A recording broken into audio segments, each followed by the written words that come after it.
Good morning, Bioneers. I'm thrilled to be here with this community today. It's a real honor. I'm especially honored that I'm here to introduce a good friend and my partner, Dr. Victor Pineda. I met Victor for the first time a few years ago. One of Victor's many influential roles is that he actually teaches urban planning not far from here at the University of California in Berkeley. And I was about to hire one of his former graduate students. And so I arranged to talk with Victor as a reference for this student. And Victor and we chatted for maybe 5 minutes about the student. We've hired him, he's great, he continues to work for us. But then we went off into a discussion of some other topics, and one in particular that we were very passionate about, and ended up talking for at least another hour about a risk that we were seeing globally with some trends around urbanization and the increasing role of technology in our lives every day, the risks for increasing the digital divide for people with disabilities around the world. So we chatted about that for quite a while, and the concerns that we had in those risks. And that very enthusiastic conversation with Victor was my first introduction to him, and really his charisma just came through. We happened to be Skyping at that point because I was in rural Mexico, and I think Victor was here in San Francisco at that point. But his drive to solve problems really came through in that first initial Skype call that we had. And I remember actually thinking as we finished the call that I knew at some point I would be working with this man, because he was just so energetic and charismatic and so focused on making a difference. So about a year later, we actually launched a global project together called Smart Cities for All. And we've been working together closely for a year and a half or so on that. And I've gotten to know Victor incredibly well. We work together basically every day somewhere on the planet. We're doing work together. And I know Victor likes challenges. He likes adventures, he likes challenges, he likes tackling tough issues. He scales mountain peaks, both figuratively and literally, which is great to see. And he brings this fearlessness to our work. I see the impact of his fearlessness, of his determination on the problems that he's trying to solve around the world. So I mentioned that one of Victor's role is teaching at Berkeley and really shaping the next generation of urban planners and of policymakers to get them to think about disability rights and to think about inclusive design, which he's doing. But in addition to that, he's got a few other important roles that I want to make you aware of. He started his own nonprofit called World Enabled, which focuses on promoting both the rights and, importantly, the dignities of people with disabilities around the world. Here in the US, he was appointed by the president, and I'm very careful to say now, by President Obama. Twice he was appointed to the US Access Board, which is the federal agency that focuses on accessibility and disability issues, disability rights for the US federal government. 15 years ago, when Victor was just 23 years old, he played a very impactful role in the development of an historic human rights treaty for the rights of people with disabilities around the world. This treaty is historic because it was the fastest negotiated and adopted human rights treaty in history. It's the first human rights treaty to raise access to technology to a basic human right. And Victor's contributions to that at 23 years old were instrumental. And I think the proof in the value of this human rights treaty and in his contributions is that this treaty has been adopted by just about every country on the planet at this point in just a decade. Yeah. It's fantastic. So over the past few years, the United Nations has been working to define a roadmap for cities, recognizing that we are a rapidly urbanizing planet. Victor's also played a pivotal role in that work, convening disabled persons groups around the world to make sure that their voice, their perspective, is a part of these international discussions and agreements, because too often they're not. And he continues to lead that organization and have an impact on that UN work globally. So his vision, and more importantly, his actions and his leadership are truly transforming our world today, particularly when it comes to people with disabilities around the world. And really for all of us who value and work to safeguard human rights around the world, we can thank Victor for his contributions. So with that, ladies and gentlemen, now to present his vision for, and I love this, radical inclusion, please join me in welcoming my partner and my good friend, Dr. Victor Pineda.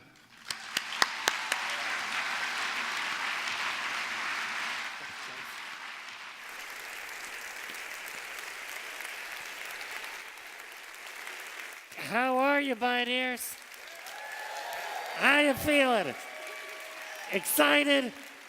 Are we gonna climb some mountains? Are we gonna make some solutions? Are we gonna solve the world's problems? Maybe not, but we can try. We can each do what we can. And I think that all of us can do more when we work together.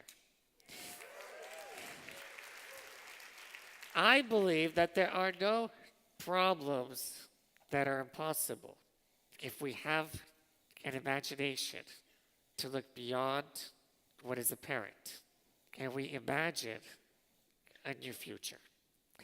You see, that was something that was instilled into me by this incredible woman.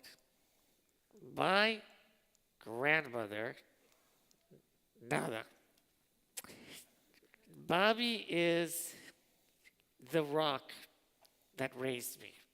She was the one that gave me the strength to imagine my place in the world and reimagine what I could do. My mother actually came to this country in search of opportunities because every time she took me to a school in Venezuela, the principals and the teachers said to my mother, "Keep your kid at home. He'll be teased at school. It's better that he doesn't go to school. Plus, we don't know what to do with a kid that can't walk. We can't really educate him. He's not going to be able to get a job. He's not going to be able to have a career. Just keep him at home. It'll be easier for everybody." But my mother realized that those were just people that lacked imagination. Right? And my grandma actually really raised us because my mother was a single mother. We came to the United States when I was 7. I stopped walking around that time because my muscles were weak. My muscles weren't strong enough to hold me up. But you know who was strong enough is my brothers, these guys. They were strong enough to carry me up the tree so I could get a good view and give my grandmother a heart attack. They were strong enough to help me learn to defend myself from bullies in school, where my big brother, Francisco, who's in the back there, getting the apple in junior high, said, "You know, Victor, who's this guy that's teasing you? I want to beat him up." And I said, "It's that guy." He said, "You know what? Maybe it's better that I don't beat him up. Maybe it's better that you figure out a way that you can defend yourself." And it was that idea that I could actually stand up for myself and that I could assert my rights with dignity that allowed me to gain the self-confidence that I needed to tackle the challenges that life would throw before me. The little guy is Patrick. Patrick also was very curious, but he was great because the things that I physically couldn't do, I would get him to do. Like I said, what would happen if you stick your finger inside the electrical socket? So he survived. But anyway, I think family, love, support, being able to think about what's possible beyond other people's expectations was critical. That's what my family did. And that's also what instilled in me the desire to go beyond what even I thought was possible. So I came to the United States. I ended up excelling in school. The United States had the ADA, passed the ADA, Americans with Disabilities Act, huge civil rights struggle, huge victory for 54 million Americans.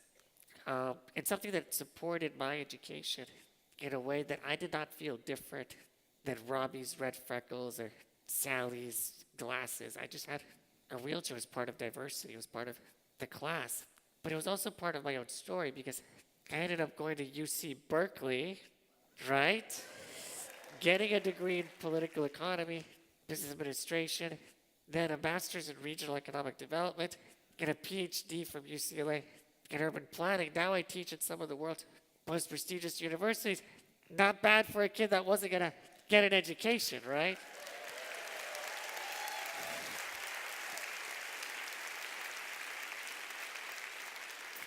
But it's really how we apply the skills that we have and what we do in search for social justice, what we do in search for making a contribution.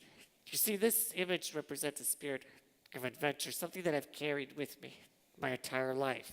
Go to places where people need to rediscover what's possible, share my vision and imagination of what we can do when we eliminate the barriers that limit our potential, when we eliminate the limiting beliefs, when we reimagine what's possible.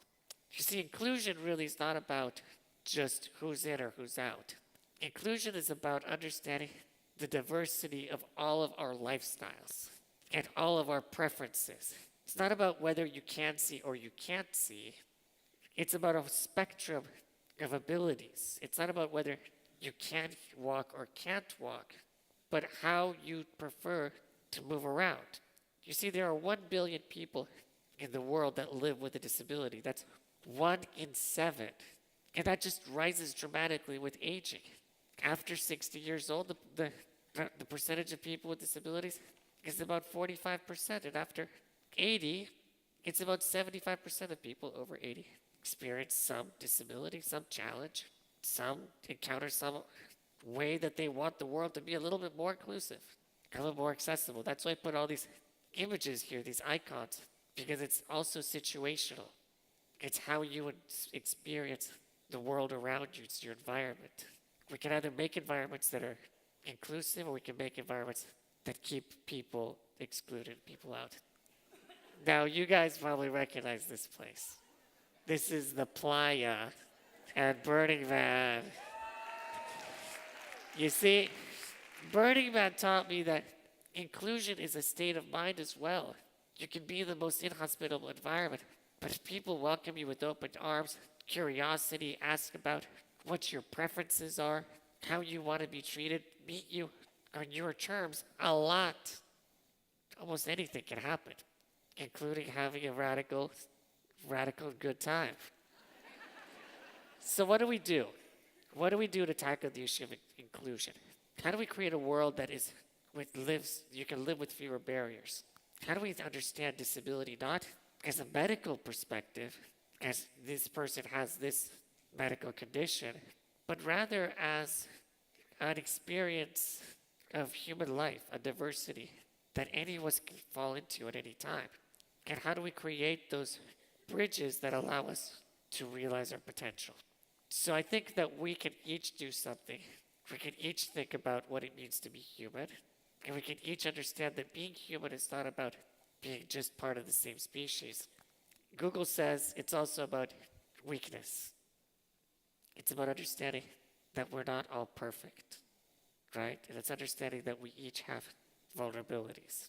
And it's those vulnerabilities that actually can unlock strengths within each one of us. It's those places where we're uncomfortable, we can reimagine sort of what's possible. I took a trip to India where I went to the Ganges River because I was experiencing some challenges in my life. My marriage was in trouble. I was in a career moment where I wasn't very satisfied. And I decided to reimagine what my life could be like. They dipped me in the Ganges River. I had a psychedelic experience, and I realized that there was so much more that I could do if I actually owned my life and took my life in full throttle.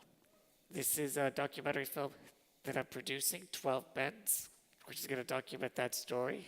I encourage you guys to check it out, 12 Bends. And really thinking about cities and companies as allies in regenerative, responsive, and radically altering these systems. It's about how we can capture a market of $8 trillion. That's the amount of money, disposable income of people with disabilities and their families. It's about creating products and services that lift you up and carry you further. It's about understanding that your core identity is about being responsive to the population, all of the population. It's understanding that your products should be easy to use. The things that we build need to be accessible for everyone so that there's less frustrations. And no matter what your lifestyle is, you can engage with that product or service. I'm really honored that my colleague James and I are working on this initiative called Smart Cities for All, because we're seeing a huge convergence of technology and urban development. And it's really that convergence that allows us to think about what's possible and have new imaginations about the world that we're creating. You see, we don't want to just be sustainable. We're going to be responsive to the needs of the world and all of our people. We don't want to be regenerative, but we want to be not just regenerative, but also inclusive. Meaning, let's get a world where love and imagination can create new opportunities and good times and a better future for us all. Thank you very much.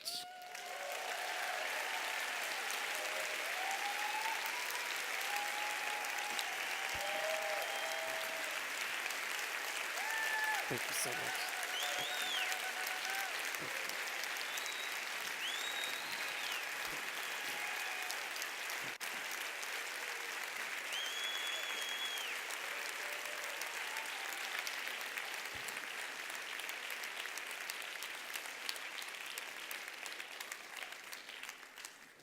Every year, Bioneers gives a special award out to people who are exemplars in radical inclusion, in presenting solutions for some of the most pressing and urgent paradigm-shifting issues of the day. You saw on the one of the first slides that Victor shared his Nana. Unfortunately, his Nana is ailing and he has to leave tomorrow, or actually leave tonight. Typically, we would give this award out tomorrow, but we wanted to share this recognition with all of you.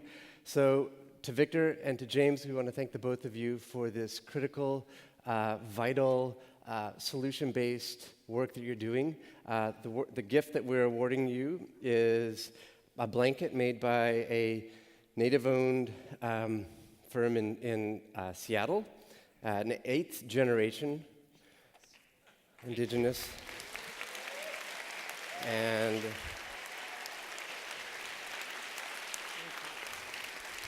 thank you, James and Victor, so much for the work you're doing. We're so grateful for you.